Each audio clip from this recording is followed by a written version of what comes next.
she, like, I've been itching to tell her this, like when G first started this journey, and I was also following you, HV.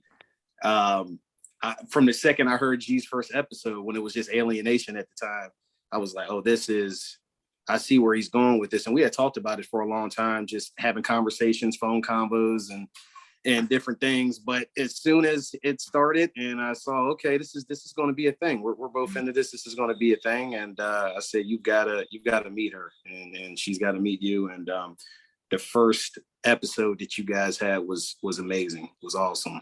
And I took so much from it. That's a lot that's a lot on I would say, I'm on a lot of shows, but sometimes certain shows we go way deeper and different than usual. So I gotta give props to you on that one too, G. Alienation, I think you're already like exploring broadly and deeply, but I think when I was on, I really enjoyed the types of questions that you asked and like where you let me go. Cause sometimes people are like, whoa, that's too crazy. But I feel like you were like, bring it. Yeah, now to come on and now to see you guys doing this together, I think awesome. Very cool. Good job. Awesome. Yeah, thanks for having me on. Yeah. Absolutely. It sort of grew into this thing with us, with the balancing act, which is, I love alienation. And I told G that, but when he introduced the idea to me, when, I was going to be taking a bigger hosting role in a sense, I was like, oh, that's perfect as far as how we both believe in, the duality of things. So that's the logos black and white, and we're kind of his balance and my balance to him. Cause sometimes looking out into this abyss of the matrix, I can be a little bit more pessimistic than him, in a healthy pessimism, but obviously that's sort of how I approach things in a way. And G he always brings me back to love. And that's why it's the perfect balance there. So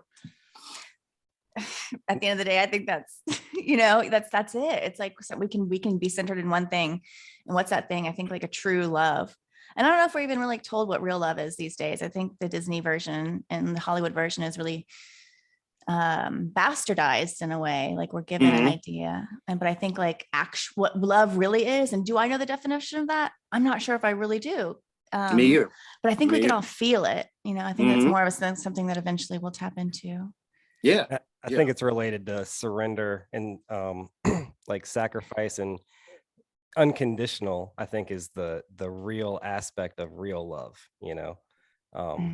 What Disney and our society makes it is like, I'll love you if you show me a certain amount of love. Then, only then. There's always this like balancing act going on. Back to the balancing act. Yeah, it really is. That's sort of, that kind of. Oh, cool. But yeah, I was just going to do the intro, and then that way you guys can just run with it from there. Awesome. I'm going to keep most of what we've already done, but as far as like a formal introduction to this podcast, I had HV on for episode 22 of Alienation, when I was the only host of the podcast. And now we're in a new era with James being my co-host. And this is a special episode because James is actually the one that introduced me to HV's Twitter account. And a couple of the main things that I try to do with the podcast.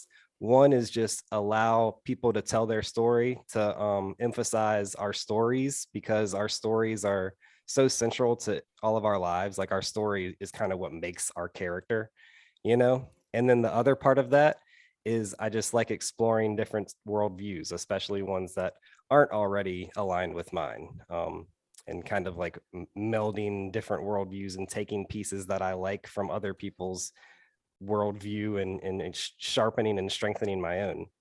And when I came across HV's Twitter account, two things especially stood out. Her emphasis on illusions and her emphasis on the way that colors are used in manufacturing illusions. Two stories or memories from my life to kind of shed light on why that was so appealing to me. As James knows, I was like a math prodigy growing up.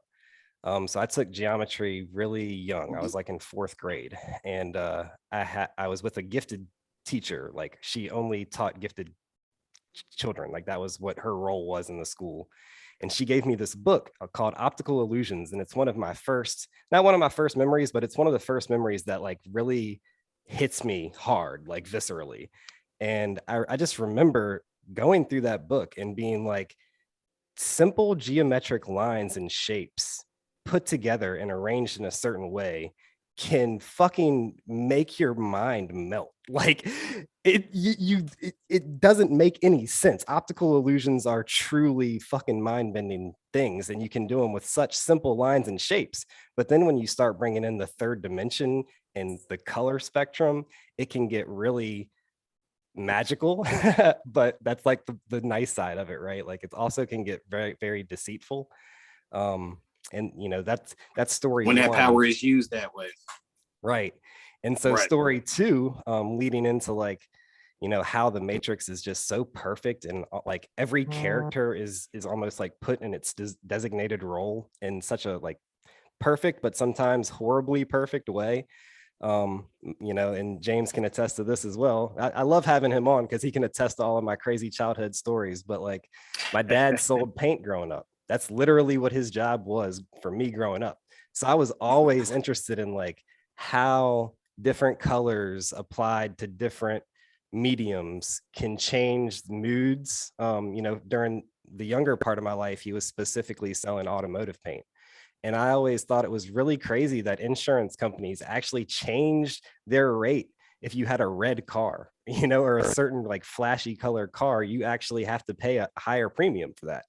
And so these little things throughout my life, especially, you know, I went to my dad's store every day after work. That's where the bus dropped me off because my house was so rural that the bus didn't even go down there. So I would go and I was surrounded by paint every day after school in different colors. And so these ideas, these the way that you, HV, even just over a Twitter account, it's like I can pick up on you're it's funny because your name is Human Vibration, and I'm picking up on more than just the words when you tweet. I can feel what you're trying to you know, what you're trying to send out, what you're expressing. Everything's a vibration. If you that's why symbols are so important and powerful and exist across time, because they pack and pass a ton of information. Whether or not we totally comprehend or even comprehend at all what those packets of information are, that doesn't necessarily matter. It's still getting to us. It's still, I think that's why they like flood us with these certain signs and symbols. I really love that you started with childhood as like your anchor for how your person developed. And you also mentioned our stories. And I think a lot of our stories get cemented in our childhood. A lot of our adult situations and adult issues and problems, I think, can be transferred back in a way. If we were to really roll back or try to layer over time, I think that we could see some pretty significant strings from our childhood puppeting our adult self. The things that we go through.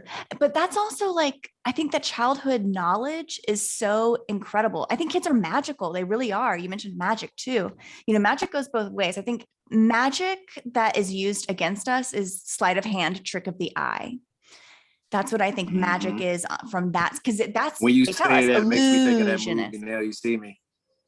Now you see me. Yeah. And the whole thing is like, now you see me, now you don't. And it's like with a instantaneous wafting of some sort of illusory magic. You know, what appears to exist can poof no longer exist. And that's kind of what like the linchpin of all the magic shows are. It's like, here it is and now it's not, or like it doesn't, here it is, you know. So that's kind of like, but the ultimate, you know, as an audience member, we're told this is illusion. This is not magic. This is sleight of hand. They are tricking us, but it looks so real. It looks pretty good. But we're kind of told that is one premise of magic. Okay. That said, I also think there is a real magic that is what we tap into as kids and what we can tap into for the rest of our life, which is this cosmic, unreally explainable. I don't think I have the right vocabulary for it, but you guys know what I'm talking about. It is the interconnected energy between all human beings, all living things, really. Hug a tree, you'll feel something. Go outside with your shoes off in the grass, with your socks off, shoes off, go. You will pull energy from the ground into your body. It's pretty extraordinary how severed we are from like how we should be living. I feel like what you're describing is that genuine love that we were talking about at the beginning, like that connectedness between all living things. The divine we ignore it so love. much. We do. Right. We ignore it. We ignore it until we start to. I mean, you bringing up childhood is perfect, because it's like one of our first topics was going back to what you mentioned on the first episode of concept of time as a kid and an adult, and it fits within that same. It fits within that same crevice of.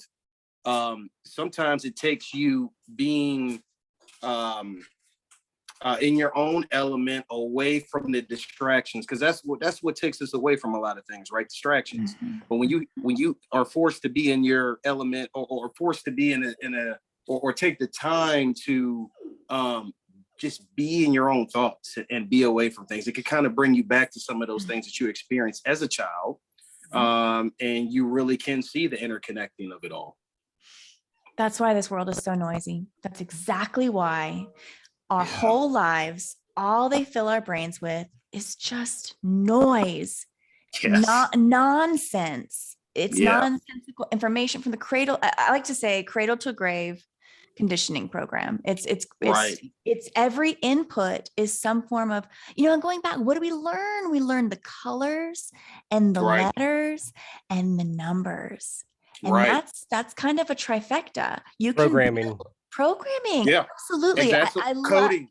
Coding, and it all works with numbers, and it all does. And the numbers. I mean, we cannot dismiss mathematics if you just have any sense to feel the world. You don't have to have eyeballs. You can hear, you can feel, you can experience. And if you have physical senses, if you can experience this world in mathematics. We just don't see it like that. We see it as a beautiful countryside, but what it is every single thing is moving at you, being projected to you, existing around you because of a mathematical sequence. That's why the flower is shaped like the flower shape. That's why everything relies on a certain subset of needing this type of water or nutrient or this, that, or it dies. It's like, and even rocks, which seem permanent, are, if you break it down, it's just mathematical cell structures. It's all this. It's like going back to G, with your fascination with taking in, just looking at the shapes. If you just pull out and look at the shapes themselves, what do we do when we look at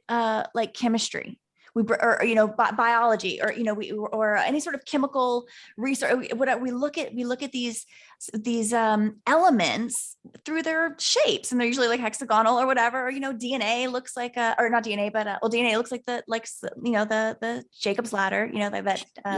Hourglass. Yeah. Oh, and H2O, it looks like Mickey Mouse. It's a circle with two circle ears. It really looks exactly like me. I'm like, how did I never see that before?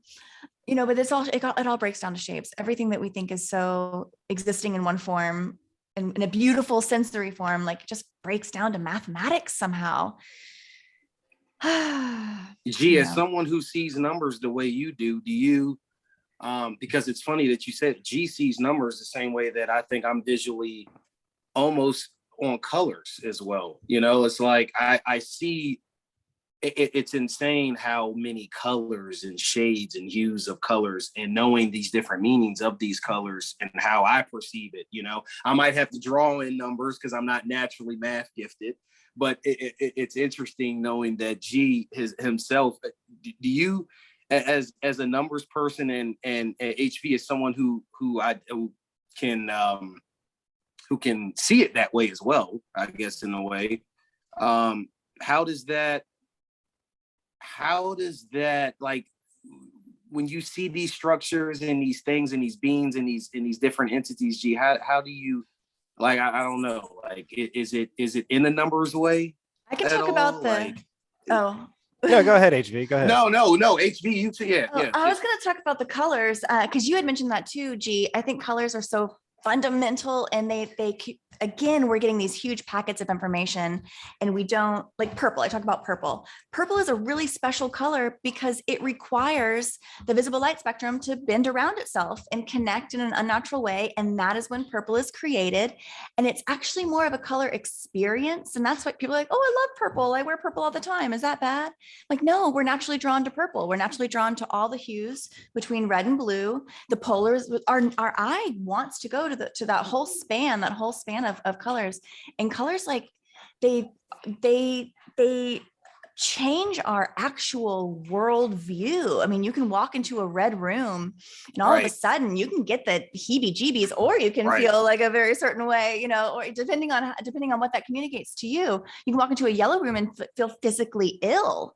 There's all these prison wall studies, about like what color is the best color for prison walls. And there was this whole study on maybe it was this Pepto-Bismol pink.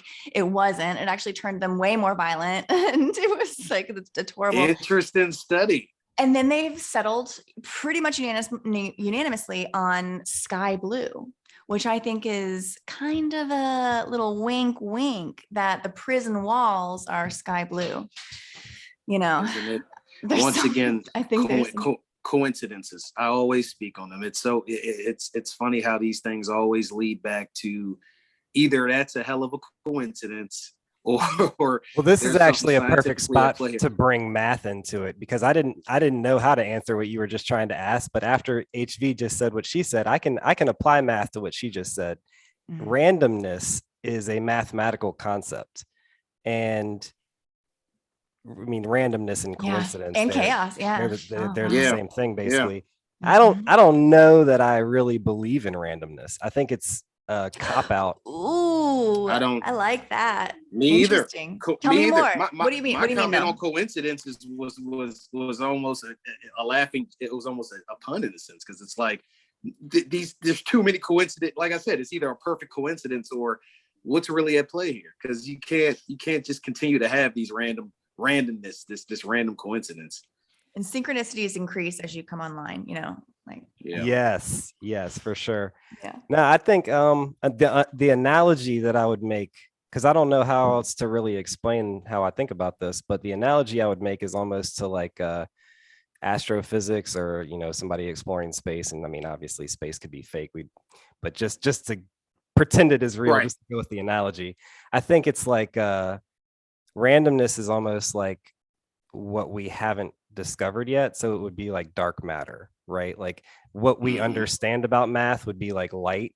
And then what we don't understand, we just call it dark matter, but it's really not. We just call it that because we don't get it, Something we haven't experienced yet. Right. We don't. That's fascinating. So I feel like randomness is like to math what dark matter is to physics or astrophysics. That's an interesting way of putting it too, though. As a human being, what can we do to quantify that within ourselves? And I think that, like, what's the purpose of this? Why is, if everything is a psyop and all the structures are fake and blah, blah, blah, blah, blah, we go down that road, what's the point? And I think it's so that we all kind of live the same life and we don't question it. And we all essentially think the same thoughts, and even all the artists are still like trying to replicate the greats, and even if they do something unique, it's not necessarily truly unique, it's sometimes just a replication. I think they want it like that. I think everyone and I think actual true unique experiences and actions, words, behaviors by real folks, I think that doesn't happen as often as we would want and hope to think. Right. And so I think the idea of that as being dark matter is so cool, because it just hasn't been imagined yet. It's never existed yet. It needs to be brought out first, maybe imagined, then actioned by one of us, I think. And so I think that's why they don't want us doing those things. They want us living all the same life and doing the same thing and reading the same books and listening to the same music and one everything, right? One world order, one world government, one world currency. Even what you were saying about artists, it's like with music, it's that nowadays you will have an artist that's not even considered to be old or out of style yet, and there'll already be what some would say in the music world 3, 4, 5 clones that are on other record labels Same that deal, are emulating, if it's not broke, don't fix it sort of thing. And it's interesting when you start to see, one of my favorite sayings by you is, you can't, you're saying about once you see, you cannot like unsee. your whole world of purple changed. Good luck.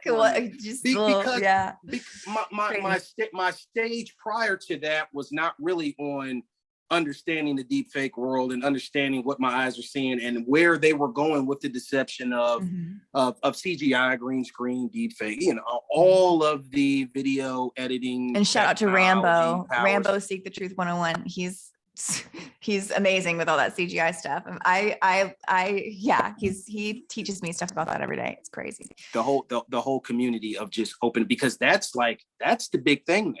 I mean, we at this point we know and understand the 9/11s, and we know and understand so many of these things that at the time no one could pick up on a regular LCD screen or analog television or digital television, whatever.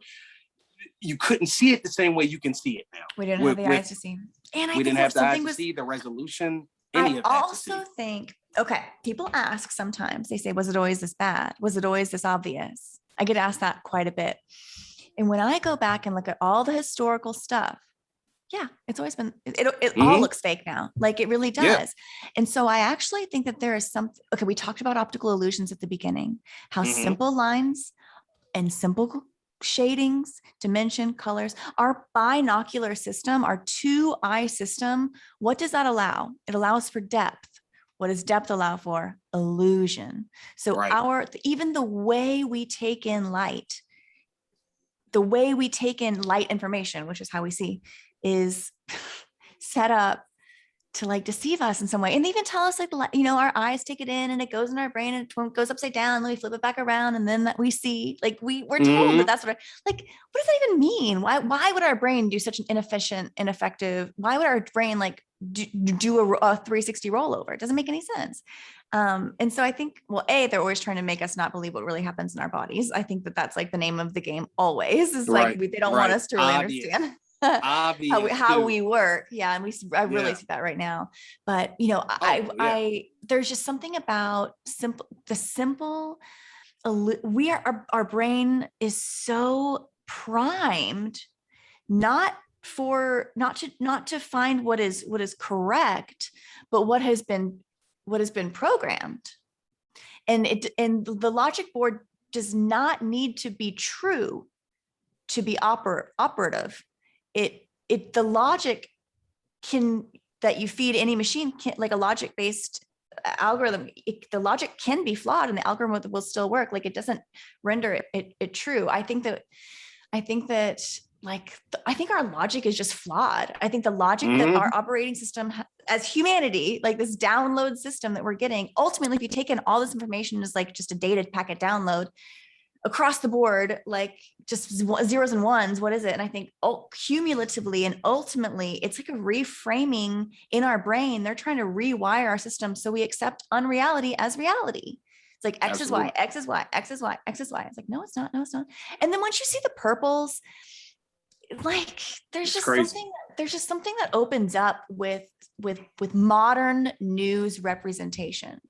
You just see it or modern media. You just start to see it everywhere. And you're like, why is I've never noticed this before, but why is purple just everywhere? Every scene, everywhere. Why is this whole scene in purple?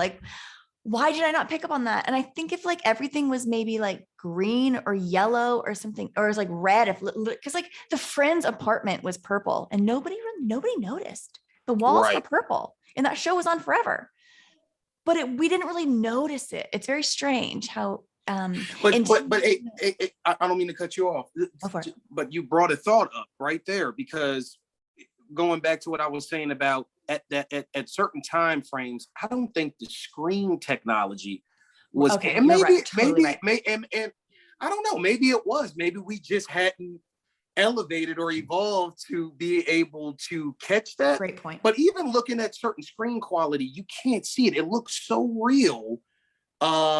coming from a traditional screen. Now, with the screen resolutions that we have now on MacBooks and iPhones and all of these new technological devices, once you see it, once you can start to pick up on those things, you can always see it. It's insane to me. I think you retweeted the other day something about this new thing, and you know how they like to introduce, they wing you onto something and they introduce it very slowly before they really blow it up to folks, and that's how we always a lot of times end up. And then we all want it. And and that new thing now was the mixed reality that they're introducing through the NFL games. The Carolina Panthers had a big one where they did the Panther on top of the stadium, and it's going through there. It looks like it's right there. It's just another example of things that we say when we see them in the news. Oh, there's no way that or when we hear or see about them on social media. Oh, there's no way that could have happened or could be fake, or why would they do this or why would they do that? But they always find fun and innovative ways to put it right there in front of you. Wow. And they make it cool. They make it, cool and accepting, and you don't think twice about it. Oh, that's just a football game. That's the introduction to a team's, mascot, and it's a mixed reality, virtual reality sort of thing. But no one takes the time to say, what if we were to implement that same technology through news, or that same technology through wanting you to believe this or that or the third? And I don't see why that's so hard for some folks to wrap their mind around, because it's happening all the time right in front of us. That's such a good point. I think, it's, if you just become aware of it, you will begin to see that there's layers. This media is multi-layered. And sometimes, sometimes it's not always just CGI or sometimes sometimes you think something's just green screen, but it's actually full CGI. Like, it wasn't in front of a green screen. Like, everything in the scene is rendered. And we're not able to, we weren't able to observe stuff like this before. 50 years ago, we weren't able to, your stadium example is so cool, because advanced holography, I believe, has been around for a really, really, really long time, a lot longer. But we've always seen like a cartoon version. We've seen a version of holography through science fiction. We've seen it through cartoons. We've seen it through all sorts. And I think like one-to-one holography, where you can project something that looks like at the stadium with that cat going all around, I think those capabilities, like all advanced technology, always exists, and we just play with it as humans. I think it's always existed, and like we're just kind of introduced into this modern world in kind of Westworld style, but all the technologies already existed. The cat one, I'm so glad you brought that up, because I think that the cat example mirrored something that we actually did, what we thought was experiencing as real life. And I'm sorry, my dog is barking in the background. Oh, not a problem. I was getting too hot. She's like, Mom, settle down. But she's like, I said cat. That's trigger word. That's a trigger word. I just realized. Okay. Yeah, that feline, that 3D feline in the stadium, it was around the same time, and you had brought this up, reminded me of it. It was around the same time that there was that falling cat that we were. Oh my gosh. That viral falling cat. Speak to that. From a stadium. And I definitely posted these. I was like, oh my gosh, y'all, like these are connected. These are connected. Of purple that you could see there. Now that is so one that purple. I want to ask you about, because it people are tweeting out about it. It must have happened. That's what they say. But why? Right. Okay. Exactly. So that's where it starts to get really interesting, because it's like, okay, it could have happened. It could have happened. Maybe it did. But if it didn't happen, here's why I think it didn't happen. And I don't think it happened, because I think that what we saw is that subsection of the stadium with that crowd scene. What I believe is there probably were not people or they could have like layered on. It could have. I bet it could have been empty. They could have we have no idea where that was filmed. Right. It could have been that section could have been filmed in a totally separate way with like people reaction. Or it could be totally CGI. So it could be using real people just filmed in a different time and place. And I don't really think a cat fell. I think this is all capable. Everything that I'm describing that would need actors and pre-production and pre-filming and then inserted in, all of that actually can be achieved through graphics. So I do think that it's very easy for us to have seen what appeared to be a scene at a stadium where a cat fell and everyone did, and the whole game was going on in the background, whatever, and none of it was real. That's also a possibility. The capabilities of that are also true. The mechanics of that. There's a lot of ways, like just like any magician, there's, you know, there are a lot of ways to pull off the same trick, a lot of tactics, you know, Right. and yeah. And you obviously look at it from a completely, you look at it from an interesting perspective, because you, by career, you work in digital graphics and stuff, right? Am I correct in that? I'm pretty familiar. For the past like 14 years, I've pretty much been in the world, from color, from all the print world, where you're dealing with the CMYK version of color, and you're learning color theory through that. I've also, of course, now, you know, the majority of it, but the digital world, and then, you know, you can take it as like information of like, okay, this one's RGB, this one's CMYK. And I never really questioned the mechanics of why, I just did it because that's what it was. I never questioned why one was one way and one was the other. And like, I got it, you know, screens did this, but never really understood how it really worked, but I had this kind of fundamental base knowledge, I'll say that. But once I woke up, and as I was getting closer and closer to waking up, my understanding of color and my understanding of why things are this way and what makes up the colors on this mixing of reality, and what makes up the colors on this mixing of non-reality, digital reality, and how that actually works in the brain, it became just like, it all kind of solidified when I woke.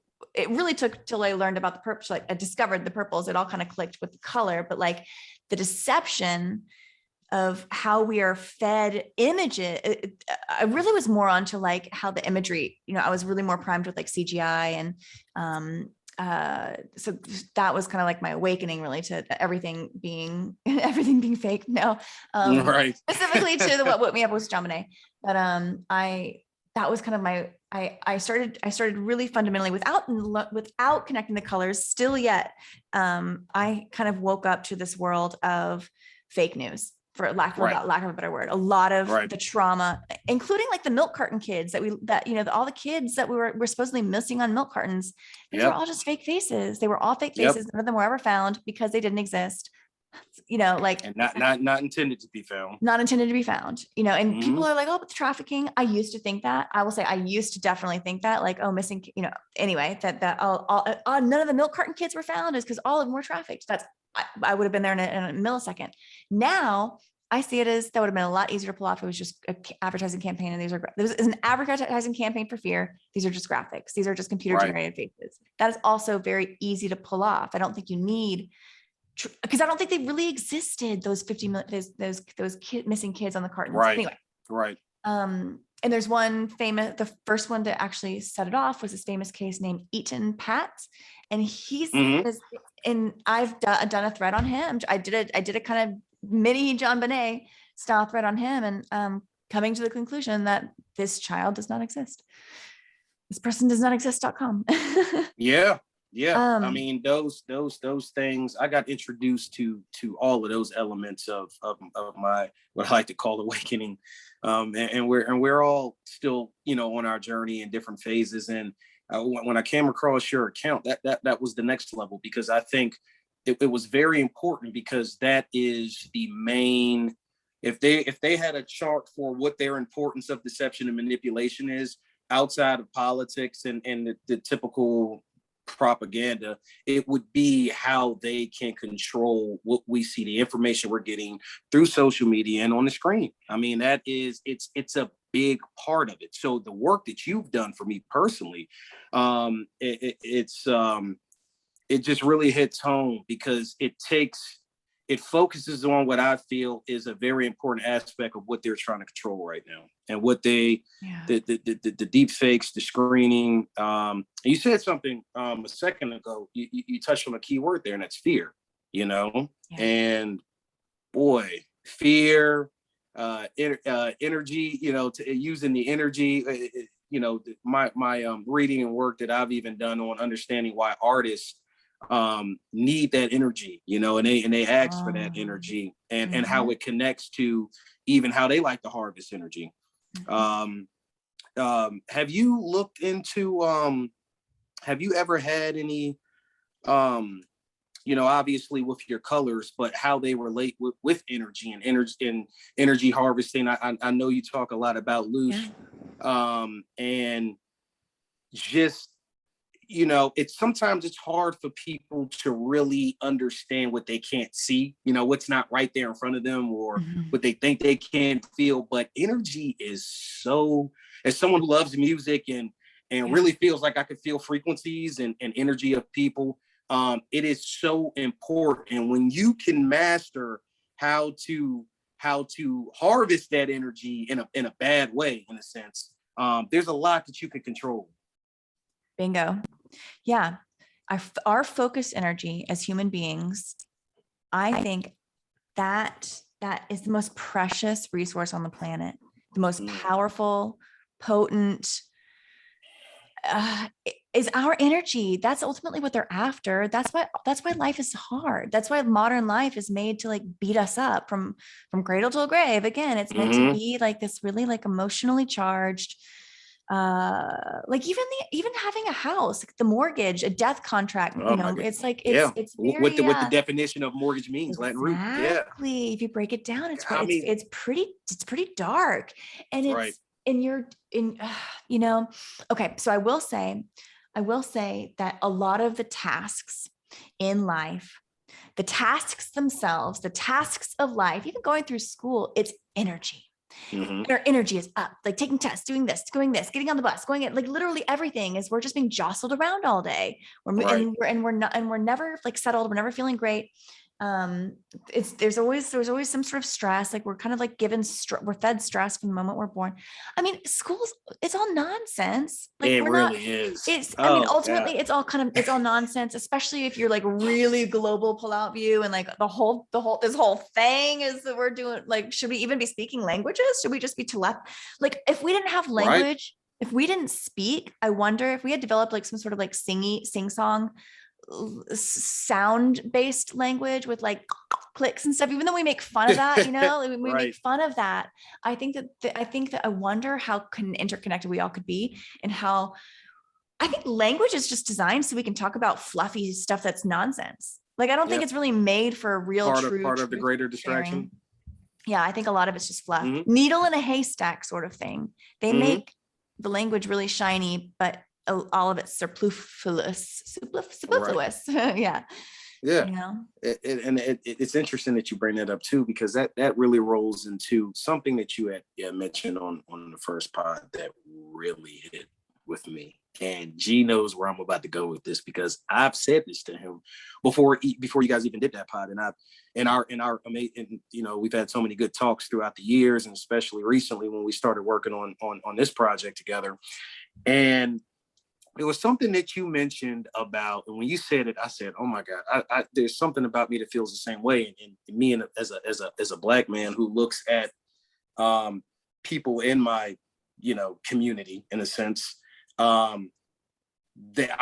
was your talk on history, right? And I totally agreed with. Sometimes I feel like, why are we continuing to recycle this trash history that we don't even know is legit to up and coming generations, especially, and I'm just being real, but especially in my race group, to continue to chew on and remind them about these things that I think we would all do so much better with, not even knowing or understanding that element. I couldn't agree more. If we could just move forward, and that to the average mind, that's like the most radical, disrespectful, blasphemous. That's the victim standpoint, though. That's the standpoint of the victim. They teach us about slavery and then chain us to it. Isn't that interesting? I mean, what if the human story doesn't go back that far? And the trauma stories are really all interpersonal. Like, it's really us doing us down here, down in, like, in the generation after generation. People that are alive. The people that are alive, because that's an NPC conversation as well. Like, how many people are around here just filling in space? That's a bigger question than I have the answer to, but it's a fascinating question. It is a fascinating question. I think about it more and more every day. I really do, because I don't think there are some people that I encounter. You guys are not judging by this conversation alone, and by my, by just knowing you guys. We are a lot awake and aware on a level that I feel is unattainable to some, and that's not their fault. Maybe that's just how the program's written, I guess. I don't know. Yeah. But to go back to what you said about history, and I think that they always tell us that if we don't learn history, we're doomed to repeat it. What does that even mean? Like, we're bashed over the head with history, and we constantly repeat it. Let's try it the other way. Like, let's try it the way that we haven't been trying it, because what we're doing right now is just repeating and repeating and repeating and repeating and repeating, seeming to do the opposite effect of what we're told, And I think that that's why we are taught. I think that, all empires are essentially the same. All religious messiahs have the same story. They all do. All modern religions are mirrored after earlier versions of what we're told are earlier religions. And who knows if any of those really existed, or if they're just like part of a record, quote unquote, a prescript. We talk about scripted reality. To me, that means computer script, and a line of auto executing computer code. That's what a script is. That's a definition of a computer script, something that is pre-programmed to just auto execute. And it's just like, maybe that's why we're seeing the purples everywhere and the numbers everywhere, because this, whatever's making this magic show happen, is kind of running on mathematics again. It's like running on this mathematical thing. And once we begin to become aware of it, and G, like you said earlier, and James, like you said many times, like once you kind of like open your eyes to the like simple patterns that exist just around us everywhere, like the world does speak to you. The world open. Once you learn the language of the universe, the universe speaks to you fluently, and maybe that's what synchronicities are as well. It's kind of the universe talking to you. It's like, hey, I see you seeing me, or something like that. Yeah. That's something I was just about to say is like reflections. Like everything is kind of a reflection, like on every level, like it's all like a kind of smoke and mirrors, and like you talk about with illusions and holograms and stuff. But it all goes together, right? Metaphorically. Well, that's exactly what I was about to say. Life, it just blows my mind. It's like one metaphor, I guess you could say, that I've been thinking about a lot lately is like, I think our society, when you talk about programs, like DNA has a program, right? But that's not a bad program. That's life itself. And that's really like amazing and divine and beautiful and all the great things. But I think our society specifically is the virus. And because we're waking up now, we've got this virus, this global virus, and it's the coronavirus, our head, our mind, right? Corona crown head, crown of our head, cradle of our mind, cradle of our brain, The Toltec talk about the parasite. I'm always, I have to bring up Toltec every language operates like a parasitic invader, because it starts off broad and obtuse, and it can kind of like simple, and then within almost like a tributary of a river, like with very quickly it spreads and grows, and at a certain point, just like again for the river, like at a certain point it connects to the ocean and it has access to the entirety, because like at a certain point, once you get proficient in a certain language, you kind of know all the language, and even if you don't know how but you hear a word you've never encountered, you're tapped in, like you it doesn't mess with you so much. Like you kind of keep and then people are like, oh, context clues, but no, I think it's operating in a much different way. I think like we tap in to like fluency is like a fluid state, being able to, I think there's something connected. Anyway, but language, again, deception, blah, blah, blah. Flow, fluid, fluency. Isn't that, I never thought of that too, but yeah. Word magic. Oh my gosh, it brought me so much closer too with the what oh yeah, look at that. Look at that G, word magic. Yeah. G, you see that? I have a stack of books right by my computer. This is one, I mean, it's one of my favorites. I reference this book all the time. Mhm. Did you recommend you might have you guys both, I don't know. I feel like I got recommended that book. I Probably. think G recommended it to you. Yeah. On the first, I think I've got it over there somewhere. Yep, I think I got this. Yeah. I think I ordered this after. I take recommendations pretty seriously. Like if I get from this community, absolutely. Yeah, Oh, I it might have know. been. It might have been Conspiracy. Way too many books. It Maybe might have been Conspiracy. Conspiracy because that's Might where have. actually that's the one who I took it from. Yeah. Well, I was listening to him. You know, I was listening to like 30 different podcasts all at once. I was kind of like taking it all in. Those were the days. I had to cut back. Always wake up in the middle of the night with Conspiracy's pod playing. I go to sleep. I guys. I like his lie intro to you music not. the best. Yeah. I love his whole. I just love how he do his whole thing. But every time I go to sleep with a pod playing, and when I wake up in the middle of the night or early in the morning, it's one of his episodes that's on. That's I lie to interesting. you not. Do you always. get them? Do they affect your dreams? Do you ever feel like a podcast that you're listening to affects your dreams? I'm fascinated by dreams in general, but yeah.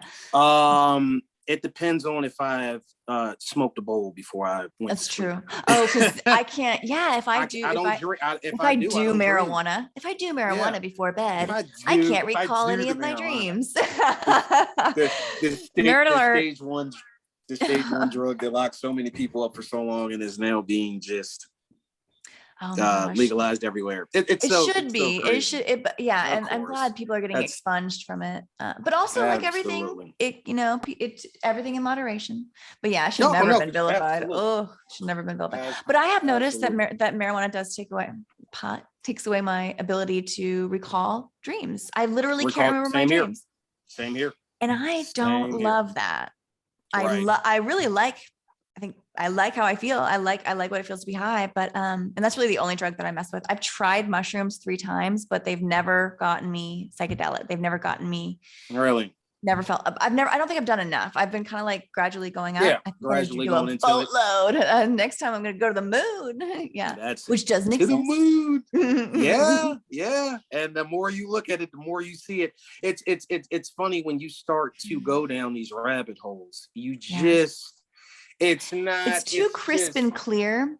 It's to be that far away, because when objects are far away, you lose their crispness. You just do. That's with anything, you know? And I think that it's not that far away, and it's not what they've told us. I feel like it's like just a disc, like some sort of like light disc. And I don't buy that it's reflecting the sun. I don't buy that. I don't buy. There's so much. There's actually even mainstream people that are starting to say it puts off its own light because of the way that the air. I mean, even the air, it putrefies rather than dries. Yes, it does something different. Yeah. And they say if you're caught outside, and you should actually sleep under shade. You shouldn't sleep in the moonlight. It's depletive. Right. It's depletive of your body more so than the sun. Really? Yes. What's going on up there? Oh, it's just a rock reflecting the sun. Don't mind me.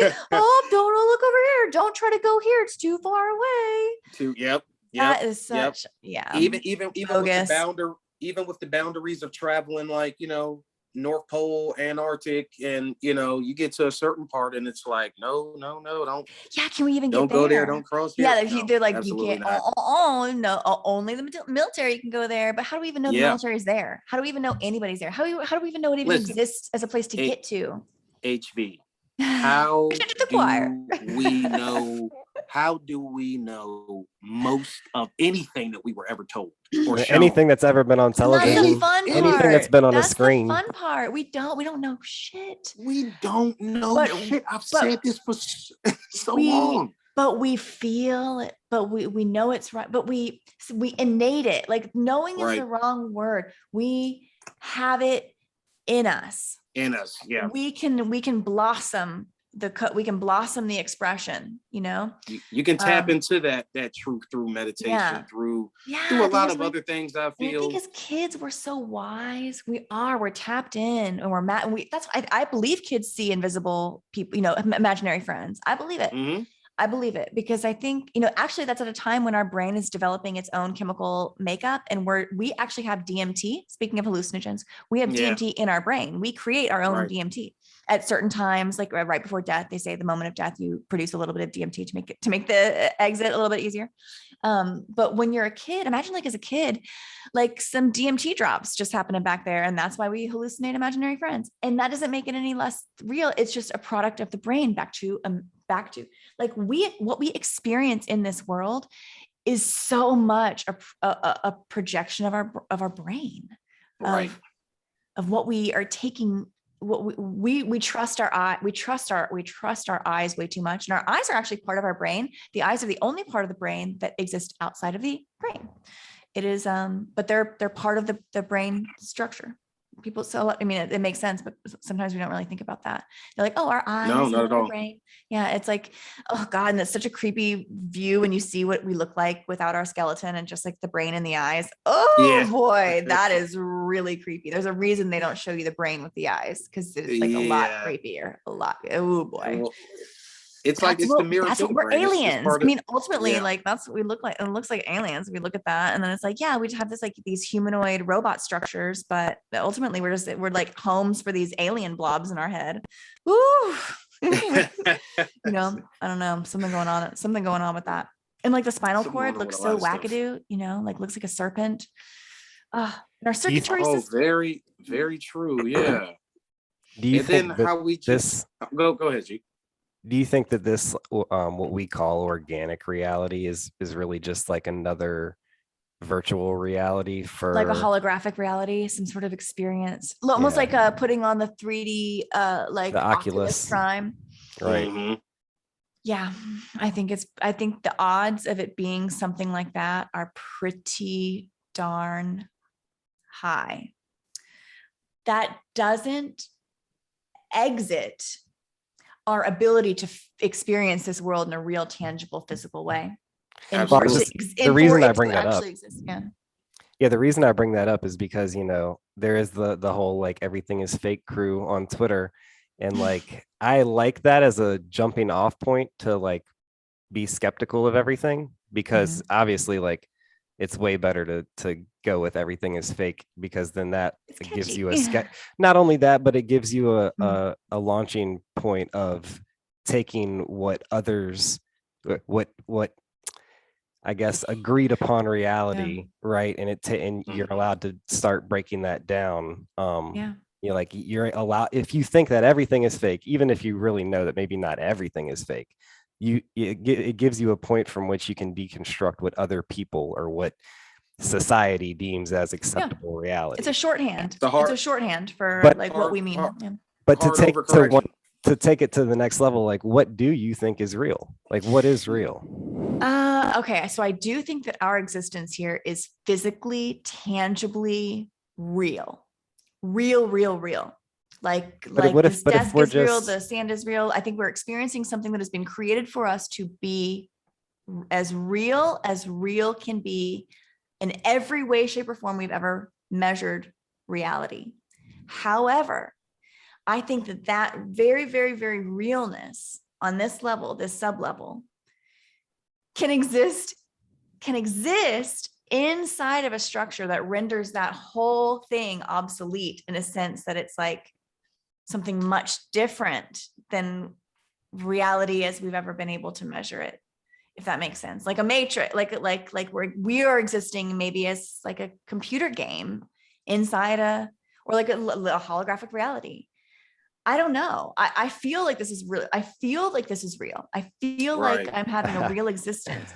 It's funny that you say that, because I feel like I feel like when you say I feel like this is real, my worldview would say that emotions are really the only thing that's real. Like even what we consider our physical reality, like tangible reality, like I think that's more of a hologram. And emotions color our world. Yeah, absolutely. That's why they say you see red. Oh, back to colors. You see red when you're angry. Or you're blue when you're sad. You're green with envy. It's ultimately our only choice too. Mellow yellow. Yeah. Like when you talk about the physical reality, it's like everything is cause and effect in the physical world.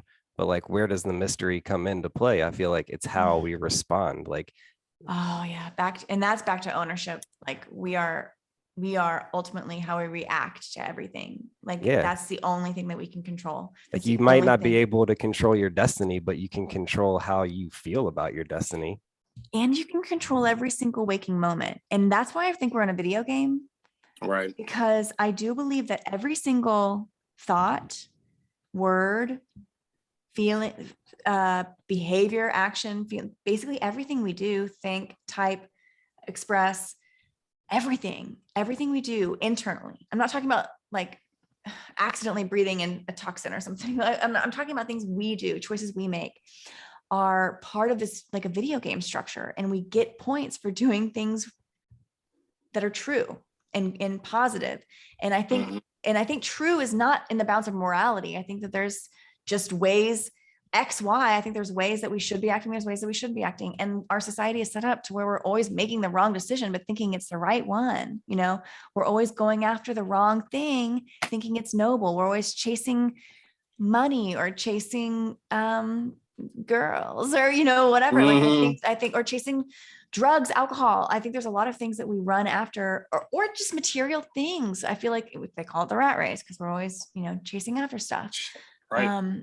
But and we're like lab rats, you know, so it's like, oh, it kind of goes together there.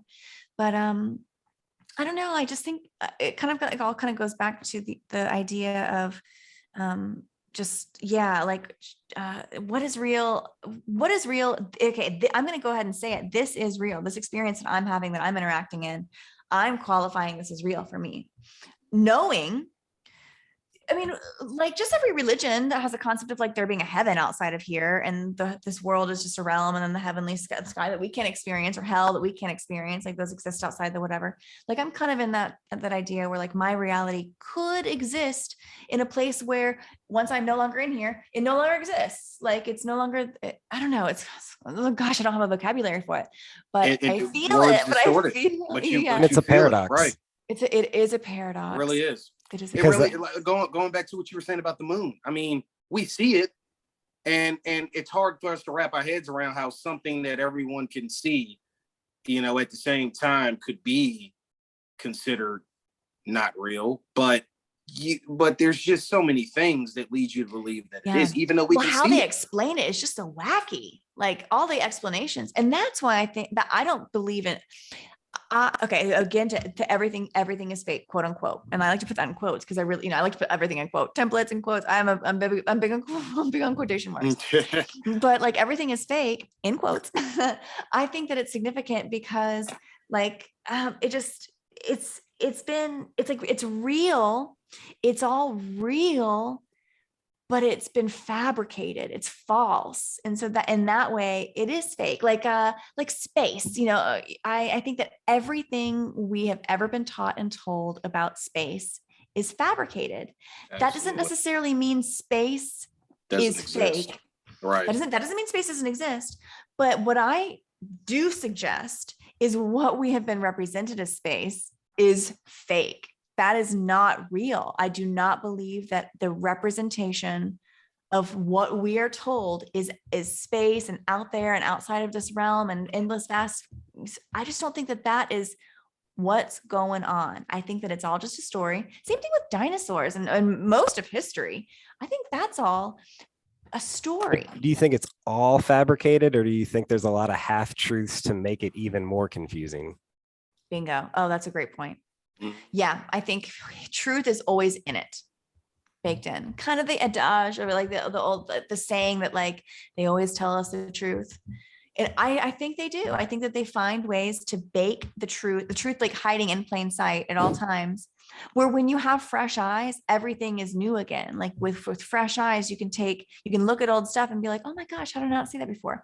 It's really, you kind of just need an update on the programming in your brain. And then you're able to see it. Like, I don't think a lot of this is our fault. I think that we're programmed. I think we're brainwashed to specifically not be able to comprehend the world around us in an accurate way. I think that's a good point, though. Yeah. Because when you have the truth, for example, when you have the truth and the truth is kept away by any means and all means necessary.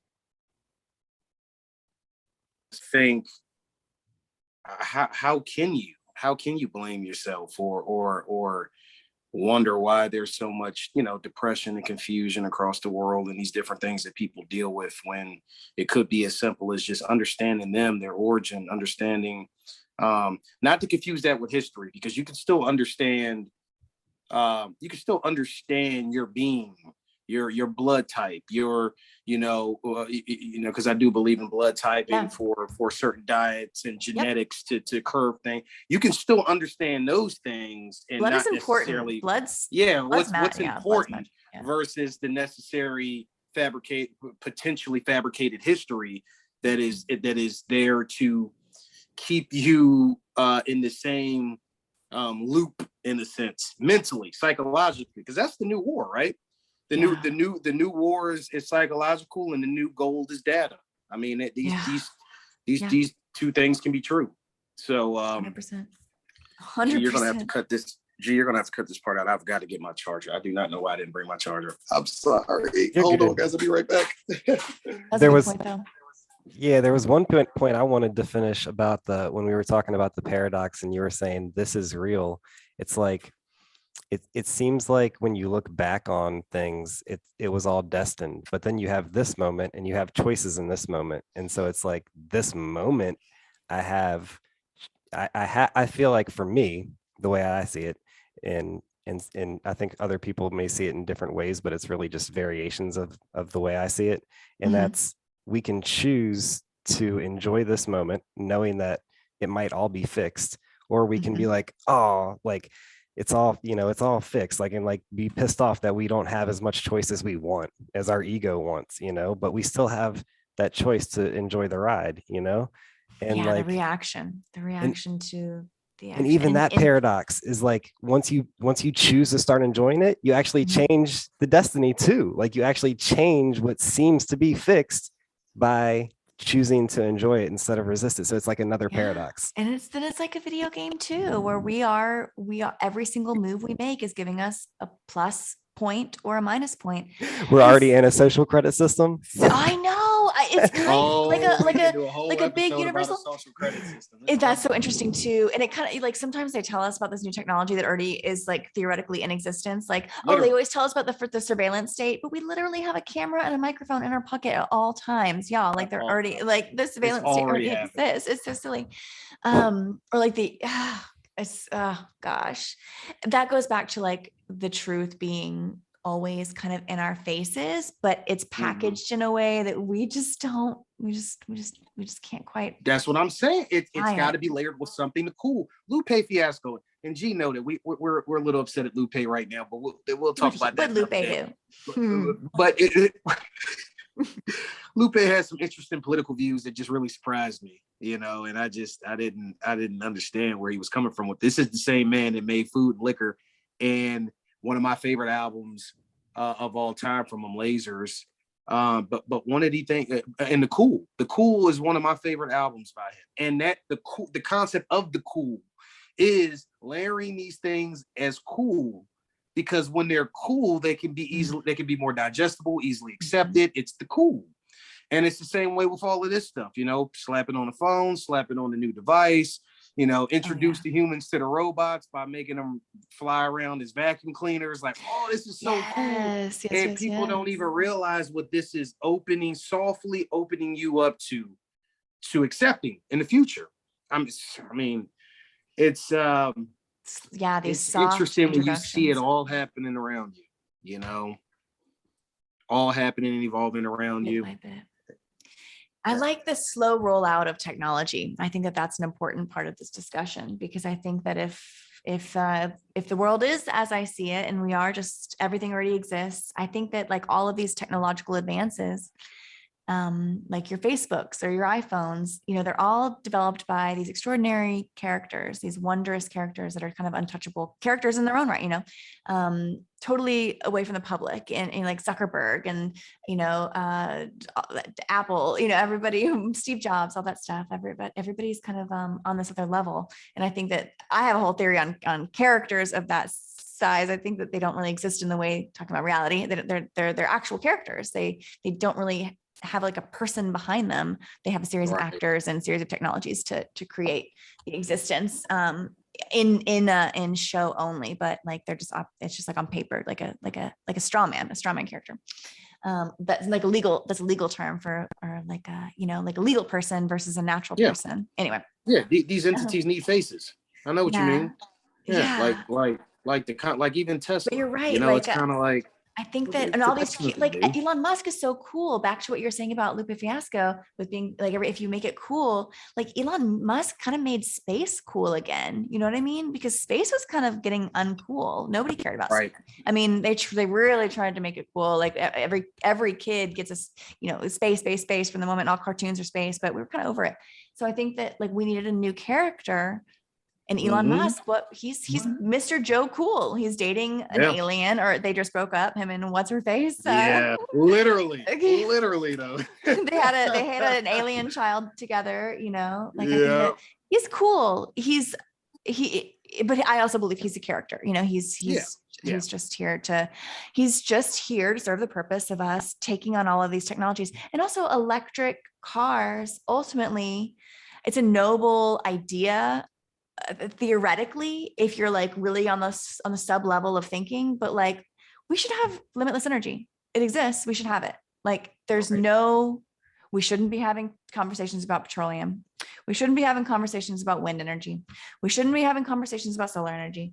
We should be having conversations about tapping into the energy grid that exists all around us at all times, the aether. Like we should be talking about that. Yeah, kinetic energy. And I've always wondered, like, I remember when going back to childhood, you have these ideas. I was like, why don't we harness the vibration, or like, why don't we have magnets on our car so we repel and we don't actually collide? I remember thinking like opposite magnets on every vehicle, so there's no collisions. But then operationally with all the metal, like that's going to cause a havoc real quick. But in your brain as a kid, you're thinking these things that they're not based in logic. They're just based in these like concepts that you're learning. And so in a way you're more free, but also like even the rumble of our vehicles on the road, that's a lot of energy. Where's that energy go? We're not capturing, like we're not using, and rubber, is like the least, like we could be like, what if we had different material on the tires that like actually powered the car from, but instead we have an energy stopper. Like rubber is like an energy stoppage. It's kind of interesting. It's like, why aren't we the kinetic energy that we're doing on the tasks? Why can't we harness energy out of that? And also just like the magic energy. Like if you stick a wire 30 feet into the sky, if you get past a certain elevation, you can tap into the energy in the sky. There's energy up there. Why aren't we using that? Like why aren't we? Well, I feel like a lot of the towers that are and I know Murph talks about that, but I know that was one of my favorite things. Oh, even the monument in DC. I mean, when you really look at when you really Churches, look at the steeples with the steeples, that's. And then the people on the inside with your little, that it's like but again, like, the steeple isn't the most important part of the church. I think ultimately energy, I think it's like getting like our energy in there is what they're really like harnessing in these buildings. They want us to gather in these places. They want us to focus our energy. They want us to, I sometimes wonder if singing is like a way for all of our energy to go up and out, and like they always say, I think singing's beautiful, but also like, what if the things that we're given are also used against us? What if the things that we think are, I don't know, like language, I think is beautiful. I love language. I love to write. I love to read. I love to talk. I love language. I love talking. But what if language is the worst thing? What if language is like the worst? And like if we didn't have words, what if we could just tap into each other with telepathy? And we don't do that because language, and it's like I don't know, I wonder. And it exists. So it's clearly these powers that we speak of. I mean, this isn't stuff that's just made up. This is stuff that certain very special and unique people can do. Of course, absolutely, and censored as they say. But I'm with you, HV. I love language, and I I don't see. I used to think like, what if it is the worst thing? But I don't see it that way anymore, because I kind of relate it to technology, where it's like you can build war machines, or you can build, music speakers and like peace machines, essentially, Yeah. Yeah. And language is really like the first technology. I feel like it was one of the premier technologies. And it can be a weapon. Speaking of war, Well, I mean, that's exactly what yeah. the word magic talks about, and it's exactly what the Toltecs talk Our about: be words are impeccable with your swords. word. Yeah. Yeah, Be impeccable with your word. if you're using your word to spread love, you can create a beautiful reality. But if you're using your word to, destroy others, who at the end of the day are nothing but reflections of you, then you're destroying yourself. Your own reality, your own version of your video game. You keep losing points, and your world keeps getting worse and worse and worse and worse. You keep going down levels, but you don't realize it. You don't even realize, and there's so much of that out here, and there's so many things that are that bring that out of people. I mean, social media is a great thing, but look at how it's used by so many people, right. And what it can do. This is what I love about these platforms. What I mean, like what we use and how we talk and how we share information, because these sorts of topics are parsed through, and they're dove into at a deeper level, and you get to really ask these questions and feel them out together, because nobody has all the answers. With all the wonderful and amazing information that you put out there, none of us have all the answers, at all, not even close to it. And it's always good to come together and talk about these things.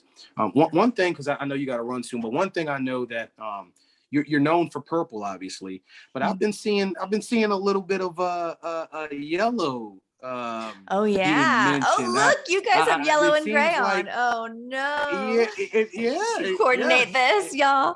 Actually, we didn't. Which ultimate gray and illuminating yellow. Yep. 2021 colors of the year. I'm so interested in that, because, and I don't know if you're prepared to talk about it yet, because I think this might be a new project you're working on or something. In the sense the yellow houses specifically. Yeah, okay. The yellow thread, I think, is what I saw you mention it as. Yeah, I'm going to do a thread on yellow houses soon. So yellow is significant. 2021, I'm really into color. Pantone is kind of like the color god. If you work in any creative field, you're familiar with Pantone color. And they basically name every single hue that's visible on screen and in print.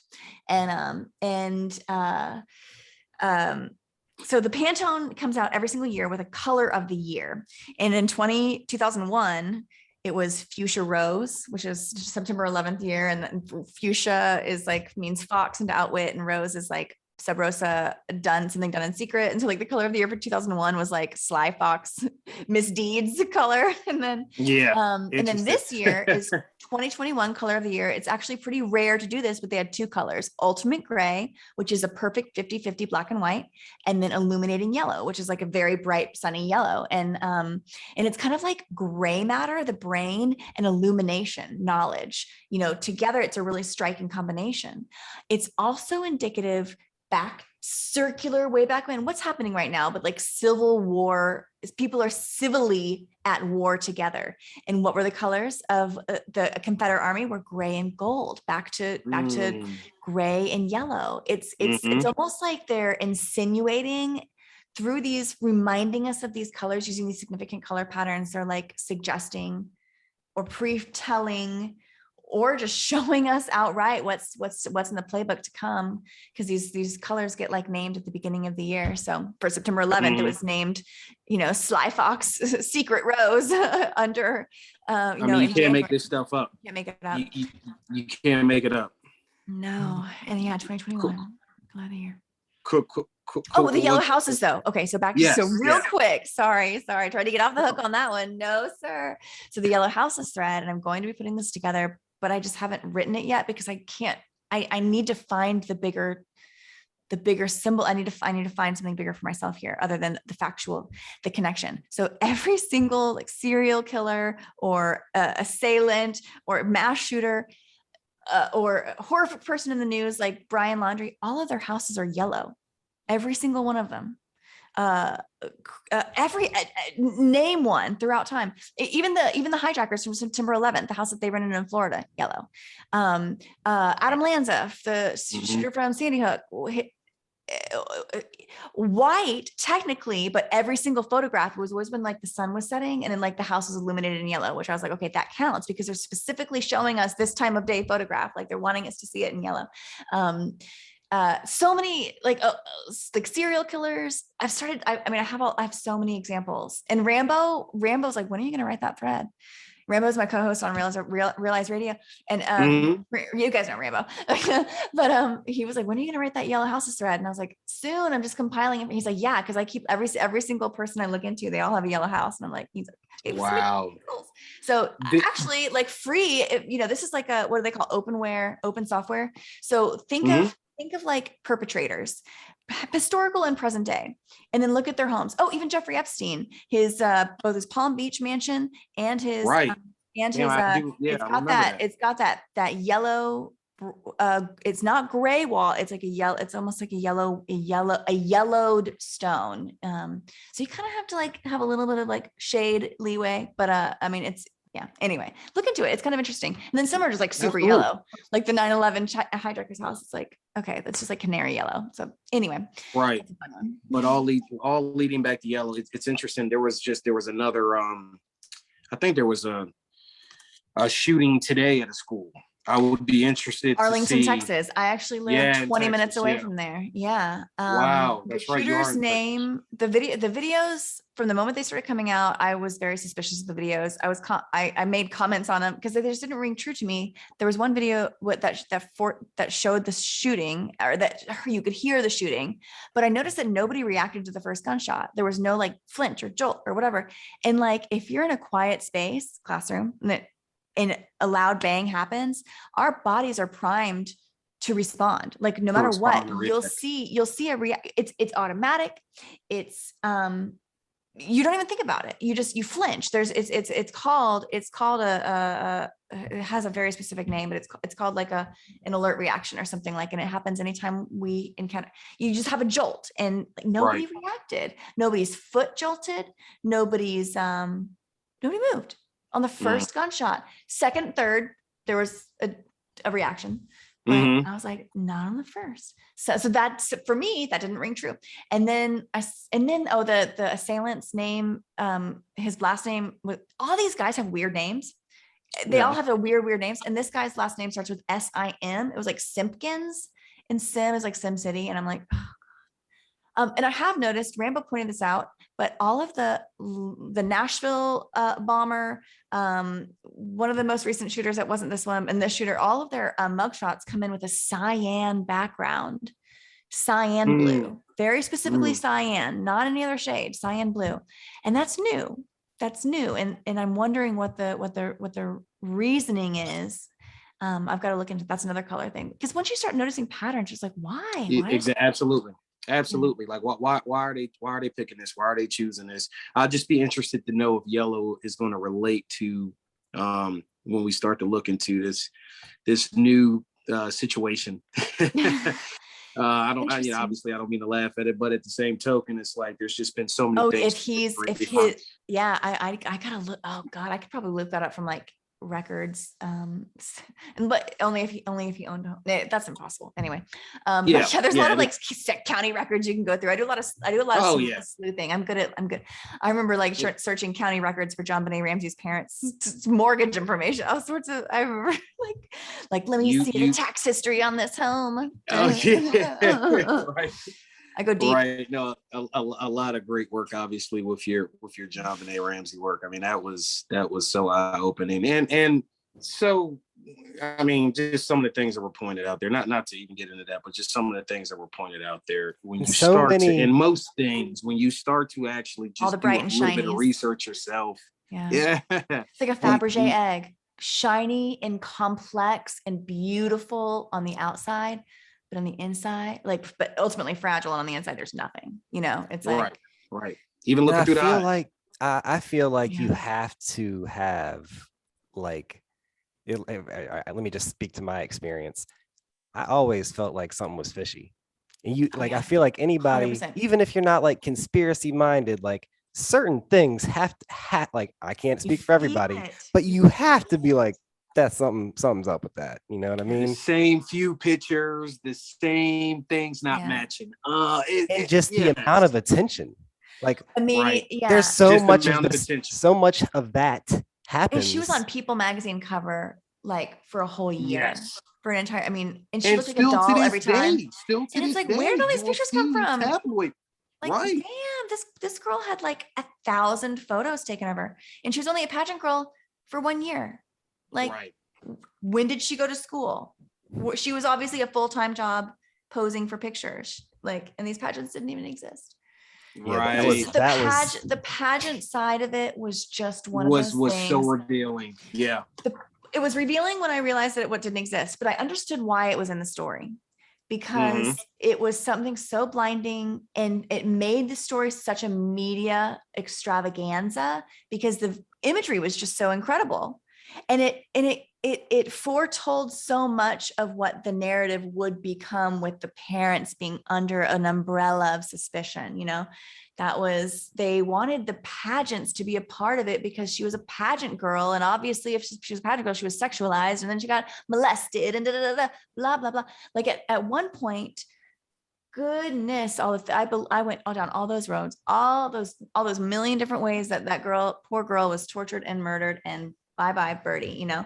But I finally, after being kind of obsessed with the case for way too long, I had my own personal awakening, and it was that none of it, like, I first realized that she didn't exist. You know, she not only was she a digital like export, an amalgamation, a character herself, everything that substantiated her story was a fabrication.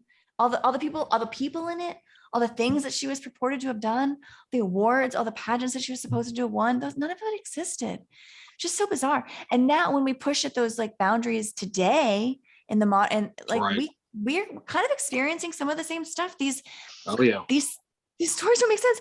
And I mean, this is kind of seems unrelated, but like today we're seeing all these images of like Biden and his fake White House. It's unbelievable. What is going on? But HV, what I feel that the information that gets released on social media is completely different than what is shown on like the average regular guy. tube. Yeah. So for example, my dad, who is not big into social media, he's 84 years old. He's not big into social media. He's not going to be digging around onto videos. And obviously you're only even going to see this if you follow certain accounts, because the algorithms are not going to let folks that are clearly not into seeing what's really going on, those videos are never going to cross their screen. Right. They're going to stay in their lane, in their stream. Yeah, they're going to stay in their lane. And the way that the way that the AI is designed, it's so fascinating, because when you sit on this side of it, you know exactly what's going on. None of those videos that we see, because of the accounts that we follow, the things that we tweet, I gotta correct something. We know that nobody knows what the fuck is going on, and they just gotta think that they know what's going on. I'll agree with that. I will agree with that, including myself. When I talk sometimes like, I know and everything. We know we have no idea. No, that's one thing that we know. Questions are so much better than answers. Yes, at this point. Right, absolutely. Now I applaud just being able to have folks just ask the question, because if you ask it, I mean, you're seeing something or feeling something. Or thinking something that is just outside of just stuff that sometimes I'm just like, how do people still let it run through? I think let it run through your head. If you have a question, ask it, because sometimes in the mere asking, we'll figure it out ourselves. Like we'll be like, duh. But I think that we have to run it through the machine. We gotta work. We gotta bring what's up here out here, whether that's writing, speaking, we've got to communicate these things. I do think there's probably something to like quiet and stillness.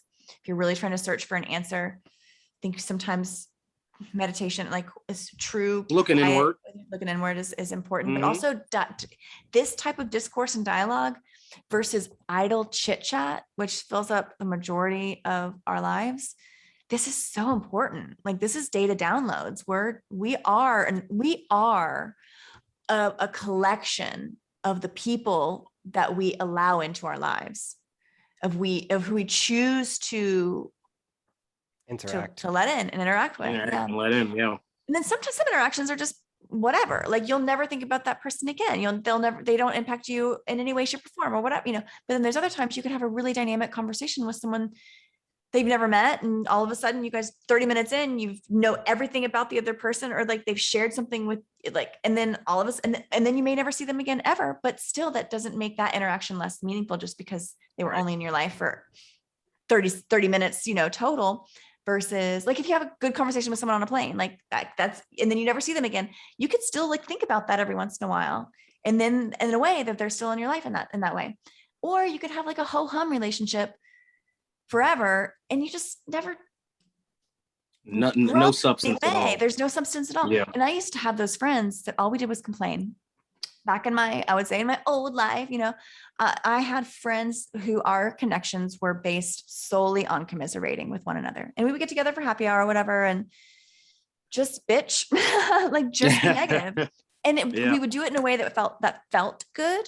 And I think everyone can relate to that. Like, it felt good but I don't think it ultimately served. I don't think it was good. I no longer participate in that type of socializing.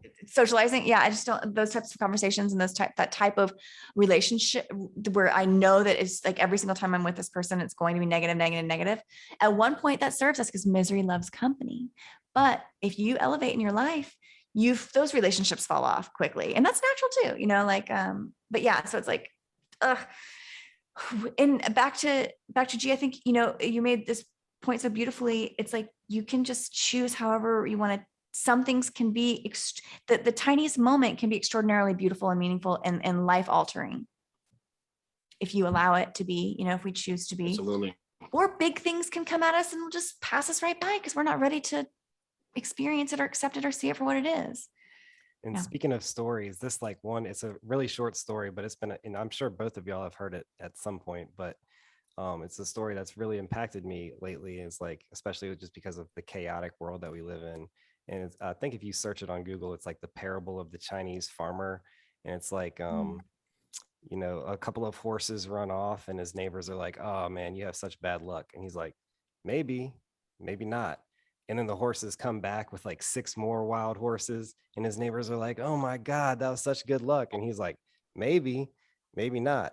And then one of the wild horses like bucks his son off, and his son breaks his leg, and his neighbors are like, man, that is such bad luck. He's like, maybe not. And then the country goes to war, and they go to draft all the young men, and they can't draft his son because his son's got a broken leg. And his neighbors are like, damn, y'all are so lucky. And he's like, maybe not. And it just keeps going like that, You can just keep building. That's all how you react to it, No, I love that too. That's like water. It's funny because right. Yeah. He's reacting to every situation the way that water reacts. Exactly. It just flows, It just flows. Right. And we can constrict the flow, but there's always going to be something that happens on the back end of that. Yeah. It just needs to flow through us. Yeah. This is like currency great. too. Yeah. Kind of like you said, kind of like word currency. magic. Oh, Yeah. Like our Water, relationship with money is fluid as well. Yeah. SEA, current, like currency, and the water currency. Cash flow. That's a new Cash flow. Float alone. Bank. We bank. River bank. If you're in debt, you're underwater. Mm-hmm. If you're cash positive, you're liquid. Mm-hmm. Yep. Gosh, it's beautiful stuff. This beautiful. is great.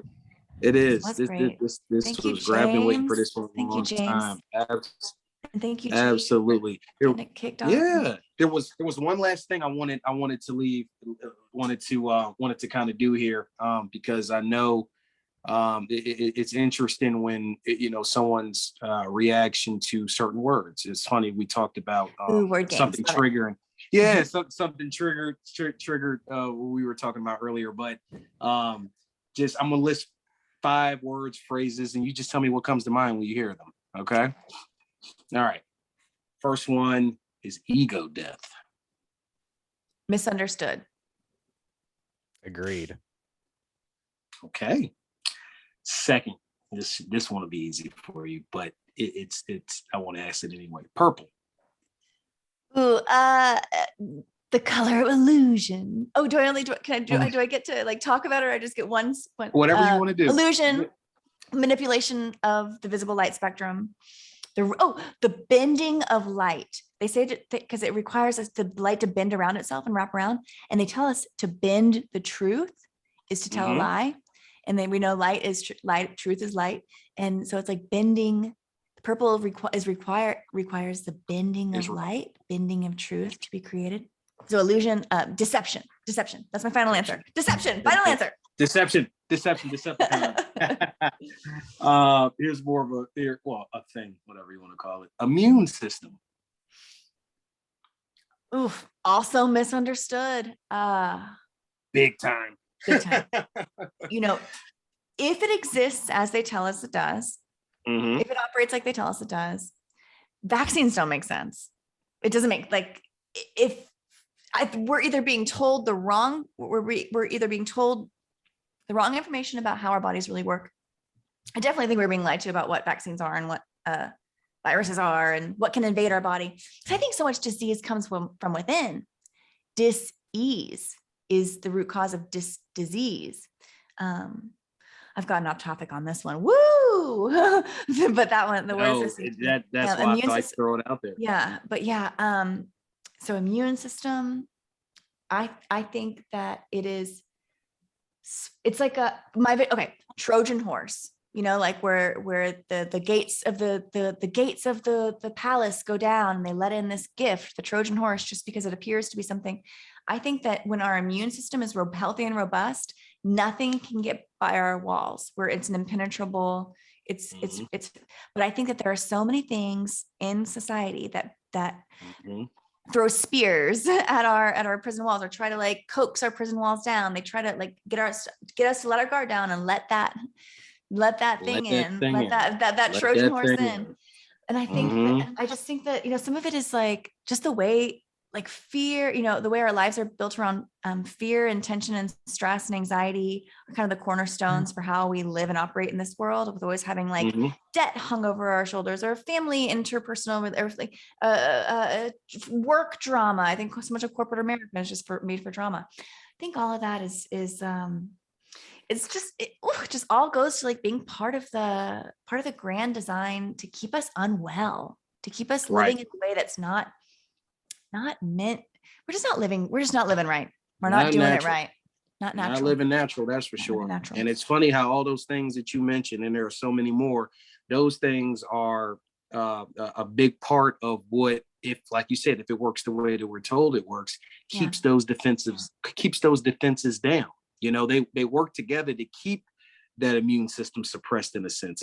I've become very fascinated with the immune system. So I just wanted to add that. I don't profess to know the ins and outs of it, but what I do know, what I can observe with my eyes, is what they tell us and what's happening. And it just doesn't add up. Like if you believe everything, if you believe what they're telling us, then you should see that it's not adding up. So something's hinky in the equation, you know. Something's not. Yeah. Two more. Next one's Loosh. That juicy loosh. You call it that way too, juicy loosh. I love that juicy, because I think that loosh is like, if you were to think of us as like a fine wine or grapes, you know, the loosh is our juice, is our extraction. I think it's our energy source. I think it's kind of like the black goo, you know, that we're all like killing ourselves over. Loosh is a term for the energy swirled in the body. And I think that they are constantly keeping us unsettled, like the ups as well as the downs. I think we're always kept away from this calm center space. Always. Right. I think whether it's extreme levels of joy and the best of life, extreme exaltation or whatever, like that's also very energetically pulling, you know. But I think that the majority of the loosh is concentrated, like the real juicy energy is our fear, anxiety, sadness, despair, everything that a lot of addictive behaviors, that go into that. There's just like that churning energy, that swirling energy that is kind of like guiding you at every moment. And we talked about fear. We talked about fear a lot, but fear is a prison. Fear is a way to control a society. Fear is a biological prison because it will keep you doing behaviors for no reason, and without logic, and you will happily do them. Like we become our own prison guards when we don't need prison walls, because when they use fear as a tactic to control society, you don't need force. You auto domesticate. Yeah. They don't need the to masking. Everyone was shaming each other for not wearing a mask. Like we became our own prison wardens. It got out of control. And they know it too. Absolutely. Yeah. Last word, love. Oh man, I'm glad we're ending on this because it's kind of how we started, isn't it? Yeah, it's exactly how. Yeah. Love is it. Love is it. And I don't know if we know quite. I don't think we've been told. Again, like whatever they tell us our love is, I don't think we've been told what the true love is. But it is the answer. I think. We talked about unconditional love. I think the word is agape. It's like the idea of it's like unconditional love without limits, and love to all, and love for all, and not a temporary feeling, but a constant state of living in. Mm-hmm. And I think it's a wavelength, possibly. I think it's like a wavelength to live on. And I think that I'm trying to think, but I think I don't know if I've ever encountered someone who like embodied that, who I just felt that in their presence. But I bet you there are some people in this world, many that don't even realize it, that are like there, that have like reached it, even though they don't know how to explain it. Or I think they're probably the ones that are not on the news. They're the people that are just living. Exactly. They're the everyday heroes. Yeah. I'm not there yet. I'm still dealing, I certainly, as much as I talk about love, like I still definitely am working through things. I treat myself poorly so much of the time. Like my conversations in my own head, sometimes I'm like, who are you talking to? Why would you talk to yourself like that? I still have to, I still am learning to not do negative talk because of like all the programming that like I grew up with. Like we're so mean to ourselves sometimes. And I think that comes out in others. Like I can be very short unnecessarily. And it's like, I don't want that of anything, treat others as you would want to be treated. That really is cheat code in life. I think that if we can get to a point where we are existing in the world as like a true equanimity, like a true, a true equal exchange at all times, and a truth exchange at all times, and not like deception and hey, how are you? Even that's like a level of deception, we don't realize it, but it is. There's got to be something there. There's got to be something about like and we're still searching through it all together, that's for sure. But no, that was awesome, and this has been real as always. So good. Thank you both. This was awesome. This is a wonderful way to spend some time. Absolutely. Thank you. Thank you both. Thank you so much. G, did you have anything else?